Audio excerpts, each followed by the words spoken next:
आप अगर ध्यान करते हैं और ध्यान के साथ साथ बीच में मौन भी रखते हैं तो आप बिल्कुल निश्चित रूप से सही रास्ते पर हैं, सही स्थिति को जा रहे हैं। आप हफ्ते में, महीने में या साल में कितना मौन रख पाते हैं, या आपको भी मौन रखने की इच्छा है तो हमें कमेंट में ज़रूर बताइएगा। आज मैं आपको एक महात्मा की कहानी सुनाता हूँ।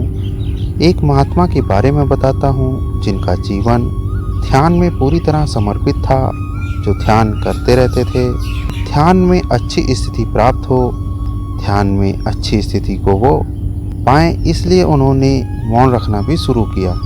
दोस्तों, मौन रखने के भी कई फ़ायदे होते हैं कि उससे आपकी जो एनर्जी है, जो ऊर्जा है, वो बिखरती नहीं है और अंदर ही अंदर हमारी एनर्जी बचती रहती है। जिस प्रकार चलने से, देखने से ऊर्जा की खपत होती है, उसी प्रकार लगातार बोलने से भी बहुत सारी ऊर्जा की खपत होती है।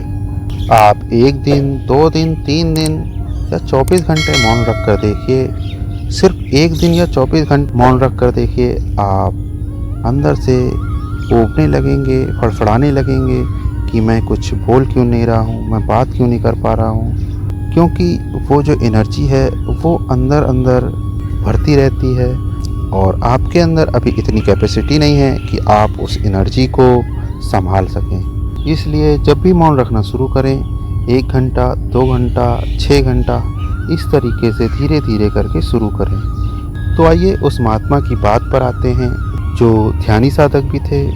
वो जो महात्मा थे वो जंगल में रहते थे, जंगल में विचरण कर रहे थे और वहीं एक चोरों का, डकैतों का बहुत बड़ा समूह आया था।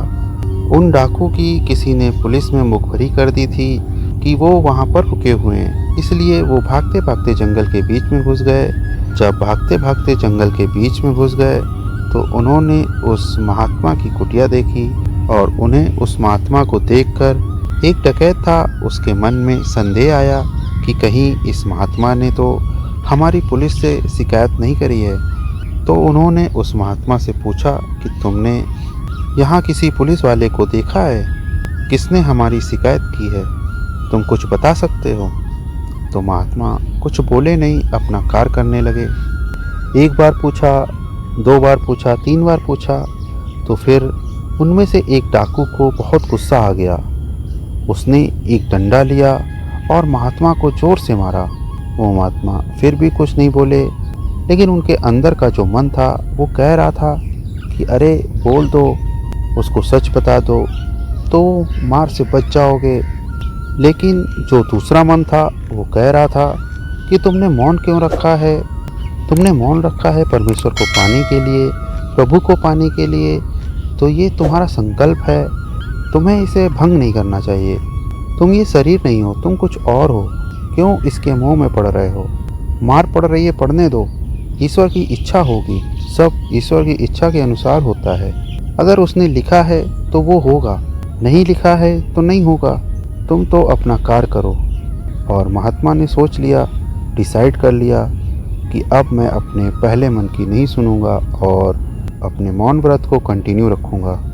जब 2-4 डंडे मार लिए तो उसमें से एक दूसरा डाकू था, उसने पहले वाले डाकू से बोला, क्यों मार रहे हो? एक तो वो साधु हैं, वो कुछ बोल नहीं रहे हैं, क्या पता कोई तपस्या कर रहे हो, कुछ व्रत लिया हो उन्होंने, तुम व्यर्थ में इन्हें क्यों मार रहे हो? तो पहले वाला डाकू बोला कि ये क्या तेरे पिताजी लगते हैं या तेरे कोई घर वाले लगते हैं? तो दूसरे वाले डाकू को बहुत गुस्सा आया। जब दूसरे वाले डाकू को गुस्सा आया तो उसने कहा कि ऐसा है कि ऐसा तूने कैसे कहा? और दोनों की आपस में लड़ाई होने लगी।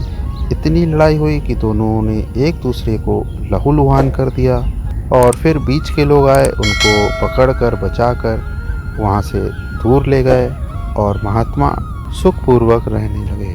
अर्थात अगर आप परमेश्वर की शरण में हो, प्रभु की शरण में हो, ईश्वर की शरण में हो, तो आपका कुछ भी बुरा नहीं होगा। वो सब संभाल लेंगे, सब जानते हैं, उन्होंने ही हमारी और आपकी पिक्चर बनाई है, उनको सब पता है। इसलिए आप सिर्फ अपने कर्म कीजिए और बाकी सब ईश्वर पर छोड़ दीजिए। वीडियो अच्छा लगा हो तो लाइक कीजिएगा, और चैनल को सब्सक्राइब कीजिएगा। धन्यवाद। दोस्तों, अब रेगुलर अपडेट्स के लिए आप हमें इंस्टाग्राम पे भी फॉलो कर सकते हैं। हमारे हैंडल का नाम है मेडिटेशन मिस्ट्रीज। लिंक नीचे डिस्क्रिप्शन बॉक्स में भी दिया हुआ है और ऊपर स्क्रीन पे भी। ऐसे ही वीडियोस हम आपके लिए आगे भी लाते रहेंगे, तो चैनल को सब्सक्राइब करना ना भूलें और बेल आइकन जरूर दबाएं ताकि आपको हमारे रेगुलर नोटिफिकेशंस मिलते रहें। तब तक के लिए धन्यवाद।